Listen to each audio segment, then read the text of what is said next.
According to me, this is the most effective way of learning. So the very intent of this video is to get a kind of on-job training sort of a learning and to understand how piping design actually works in real-time scenarios and to know how one should take a decision like an engineer and to understand how design executions are done in order to address certain mechanical issues in a piping system.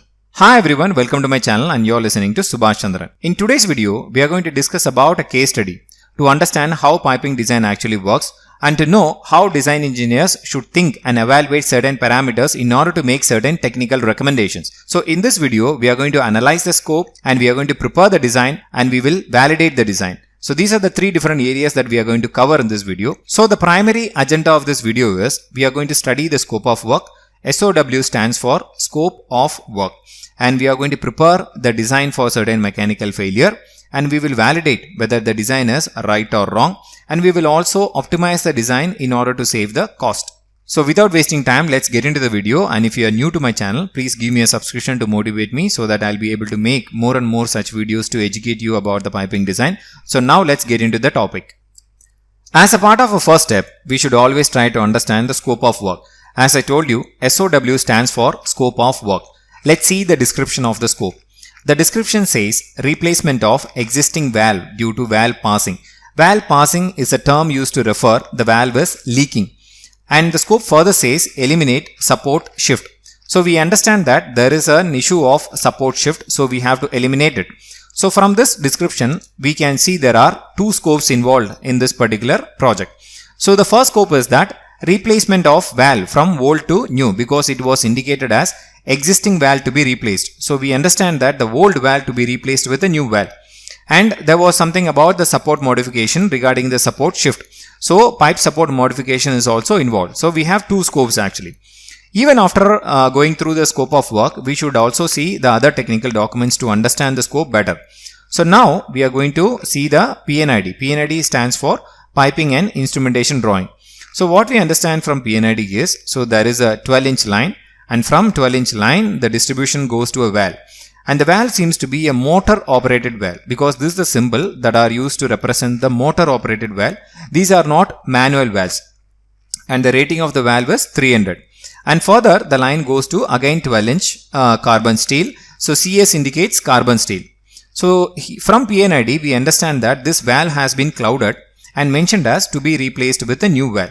So this is pretty much clear for us. So the line starts with a 12-inch and ends with 12-inch, and the valve is also 12-inch. So we have to replace the 12-inch motor operated valve which is at a 300 rated. So the scope is pretty much clear. So after PNID, so we have to see further, we need further more clarity. To get further more clarity, we have to see the actual site condition photos. So let's imagine that this is the actual site condition photos. So from this, we can see that there are flanges on both sides of the valve. And the valve is again 12-inch, it is clearly mentioned as per PNID. And from photo we can see the line is properly supported on both sides of the valve actually. And the support seems to be a clamp type supports, because this is the symbol that are used actually. Since it is a imaginary photo that I made actually, you are not able to see the actual picture. But when you are taking an actual picture, you will be able to see the clamp supports. So this is what we understand from the actual site photos. So after going through the site photos, we have to refer the piping layout, because piping layout is the drawing that we have to represent our design. So let's see the piping layout. And remember that piping layout is always a plan view actually. So if the piping layout shows a sectional view or elevation view, it will be separately indicated. So generally piping layout represents the plan view. So let's imagine that this is the plan view. Let's just go through, let's study this line first of all before getting into the actual design work. So as we have seen the line number in the PNID, it is again 12-inch with XXS and the material is CS and the ratings are given. And this is known as spec break. The spec break indicates the difference in rating. So this side we have 300 and the other side we have 150. And again it indicates the MOV number with MOV size and rating, and end-to-end dimensions are available. And this CS indicates clamp shoe supports, because this is what we have seen in the photos. As per existing site condition, the supports provided was clamp shoe supports. So we have indicated clamp shoe support as CS actually.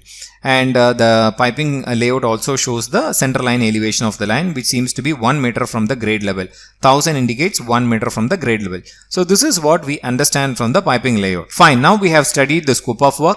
we have seen the PNID, we have also seen the site photos, and we have also verified that in piping layout. Now it's time for us to start our design.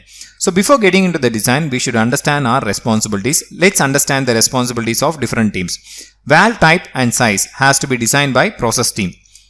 Piping and pipe support has to be designed by piping team. Civil and structural has to be designed by structural team. And valve drivers, which is basically a motor operated valve drivers, has to be designed by electrical team. So in a team, we must know our responsibilities. Only then we will be able to contribute for the development of the scope. Otherwise, we will have tough time to understanding the procedures. I mean the engineering stages and procedures. Now let's get started with the design preparation. As a part of a phase 1, we have to start our engineering, and remember that all piping design engineering activities has to be done in piping layouts. That's one of the reason why I have taken a piping layout over here. Let's start our work. So we know that this valve needs to be replaced, but how to replace? Because this valve seems to be a welded type, because in piping layout the flanges are not shown. So let's verify this with the photo. So this is the photo we have received from site. The photo also indicates that the valve seems to be a welded type because there is no flanges. So this clearly indicates the valve is a welded type. So we confirm that to remove this valve we have to cut the piping because there is no provision.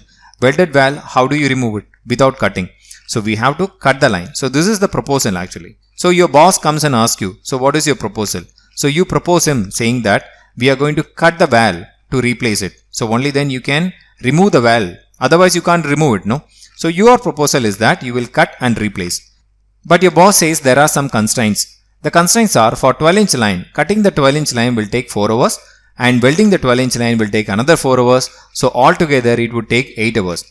But the clients are ready to give only 2 hours because the shutdown can't go more than 2 hours. Shutdown is something that you shut the entire plant. There will not be any operation at all actually.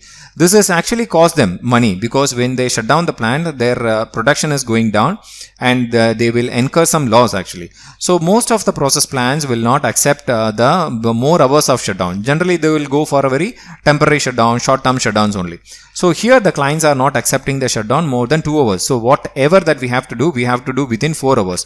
Now the boss is asking you try a different thing, you come out with a different plan. Now what you are doing is that you are just going back to the piping layout to check. You found there are some flanges right away from the valve actually. So you consider that this flange could be used for replacement. So what is your proposal now is that this spool can be exactly removed and new spool can be fitted, which means that the new spool can be prefabricated and during the shutdown we can remove this existing spool and install the new spool. That is your proposal. This seems to be a wonderful proposal basically. So now what you are doing is that you started preparing your design. So you exactly prepared your design according to your the inputs that you have received, like a PNID, site photos and whatever piping GA you have, you already prepared it actually. So now you're trying to fit this spool in your piping GA because in piping GA you have to issue the piping GA, right? I mean you have to issue the piping layout. So in piping layout, you have to ensure that your new spool is actually mating with the existing flanges because in field also you have to mate this new spool with the existing flanges. So now what you are checking is that you are actually trying to connect your new spool with the existing flange, but all of a sudden what you could see is that the flange is not matching. So you don't understand why the flange is not matching. So there is a significant difference between the size of the flange. If you see the existing flange, the size of the flange is very less, but the new flange is actually big. You do not know actually what happened. So what you're doing is that now you're going to verify the parent drawing that you have referred at the beginning of the scope. When you study the scope, we referred something actually. So that parent drawing, you're going to refer it to understand what has gone wrong actually. So this is the parent drawing. So when you observe the parent drawing, you could see there is a spec break. But the spec break is not shown on the face of the flange. The spec break is shown on the weld. This indicates that both the flanges belongs to 150 rated. But you have not observed this information before designing. So what you did is that you took a 300 flange. That is why this is not matching. So now after looking at the parent drawing, you understood that this is going to be a 150 flanges. So accordingly, what you did is that you prepared a new spool. So the new spool, what I have shown over here in blue is known as a new spool. So you have exactly made a perfect design now. Now it is actually matching actually. So in this layout, we have to observe one more thing. So there is a hold. The reason for the hold is the information of the valve hasn't come because process is also working on. The process has to send the information to the valve vendor. Valve vendor has to supply the final drawing. So after receiving this final drawing, only then we will be able to incorporate the size and everything in the GAs. So that's one of the reason why you kept this particular valve as a hold actually. But technically you just completed your design. Now you're going back to verify the actual scope. So what are the actual scope? There were two scopes. One is to replace the valve from old to new, that you have already done now. And the second scope is that pipe support modification. Pipe support modification, what was the issue? The issue was due to support shifting issue. Now you're trying to understand what is the support shifting issue. So from the side photos, you could see that there are two supports. I mean each support on both sides of the valves actually. The piping is actually comfortably supported. There is no ambiguity in it actually. But the type of support seems to be a clamp support. So you found that this could be the reason, because what happens is that when the line is under operation, the fluid is passing through the line. This causes a little bit of a jerk or little bit of a surge and little bit of a vibration. So over a period of time, this will actually leads to a loosening the bolt scenario. When the bolts are loose, the clamps will not stay on place because it will start move due to the vibration. So that's one of the reason why the support is actually shifting. So you wanted to replace this clamp shoe, because even after replacing the old clamp shoe to new clamp shoe, still the issue is there. You did not solve the issue. So now you wanted to have some alternative for this clamp shoe. So what you have decided is that you want to replace this clamp shoe with the welded shoe so that you can avoid this scenario. So you have concluded that welded shoe will be the better choice. So based on your conclusion, you have decided to replace the existing clamp shoe support with the welded shoe support. Now you are coming back to the piping layout to verify the dimension. While verifying the dimension, you remember there is some minimum requirement known as weld-to-weld requirement. So for any piping, the minimum weld-to-weld requirement should be 100 mm. So in order to install the shoe support, you need to maintain this 100 mm clearance on both sides of the shoes actually. So remember, generally the shoes comes with the standard length. The standard length is 300 mm. So in order to install a shoe support, you need to have a 500 mm of a straight spool. I mean a free spool. Only then you can install the shoe support. Otherwise you can't install the shoe support. So now you're going back to your piping layout to verify this dimension. So let's verify whether we have sufficient spool or not. So you are taking this dimension 350 plus 270. How much it is? 620. And we have to subtract the dimension of the flange. So you have left out with 506. So which is sufficient, which is more than 500. So you decided that this particular spool is sufficient for installing the shoe support. So you have concluded. So based on this value, we have to position our shoe support on either side of the valve in such a way that on both sides of the shoe, we need to have a 100 mm clearance. So based on that logic, actually, you have just relocated little bit in order to achieve 100 mm clearance on both sides of your shoe actually. So finally, your shoe support looks like this. Now we have replaced the clamp shoe support with the welded shoe support. So this is what it looks once after replacing actually. Now we have to verify whether we have received the valve drawing for MOV or not. Let's check actually. Yes, we have received it actually. While receiving the valve drawing, the first thing that you have to check is the dimension, because this dimension may significantly impact your piping layout. Now the new dimension is 850. Let's check what was the old dimension. The old dimension was 800. So you have to increase the dimension now. So while increasing this dimension, definitely the spool length will get reduced actually. Let's revise the dimension according to the new valve. So now we have revised the dimension according to the new valve dimension. So now once again we have to check whether we can provide the shoe support or not, because in order to provide the shoe support, we need to have a clear cut weld to weld gap of 100 mm on both sides of the shoe. Let's check the available spool length now. So based on the revised dimension, the available spool length is 481, which is lesser than 500 mm, because as we have seen, to install shoe support, we need to have a 500 mm of minimum spool. So based on this value, now this is not acceptable because we can't install the shoe support. So what is an alternative? We need to provide an alternative, right? Because the client has already highlighted some issue about the supports. So somehow we have to address this. Here we have some alternatives to resolve such issues. Let's see that actually. The first one I would like to show is we can tack weld the clamp shoe with the existing structure. Tack welding is more or less like a welding the clamp shoe support with the structure so that the clamp shoes will not move. And the second method is that we can provide a stopper over the pipe on both sides of the clamp so that it will prevent the movement of the clamp. This is the second method. But both the first method and the second method involves field welding. Let's see the third method. Third method is that By providing an extended clamp, we can provide a limit stop.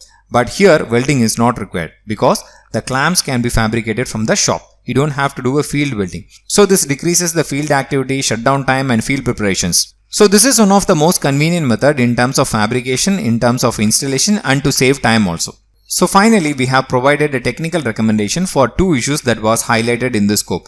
The one issue was replacing the existing valve with the new valve and second issue was support shift. So we have provided a technical recommendation for these two issues. Are we done yet? Not yet actually. We still have to do one more activity.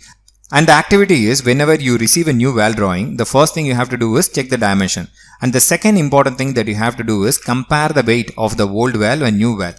Because if in case of increase in weight, you have to communicate this to the civil.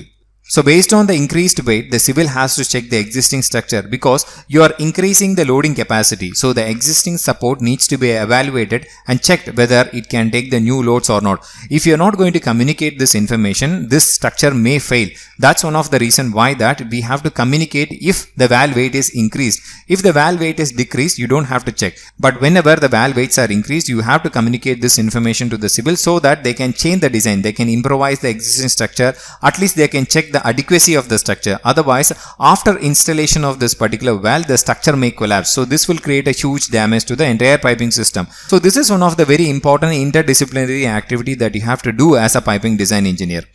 So finally, we have completed our design. We have replaced the existing valve with the new valve and also we have provided some recommendations to improvise the support design so that it will not shift actually. So these are the different activities involved in design. So piping engineers and piping design engineers has to be aware of each of this stage very clearly. So I strongly believe that this video has helped you to understand the role of piping design engineer in a real-time project. So if you like this video, please give me a like and also don't forget to share with your friends and don't forget to subscribe to my channel. And thank you so much for watching my video and thanks for your support. I will keep on posting more good videos to improve your piping design knowledge. I'll meet you in another fantastic video. Until then, bye from Subhash Chandran.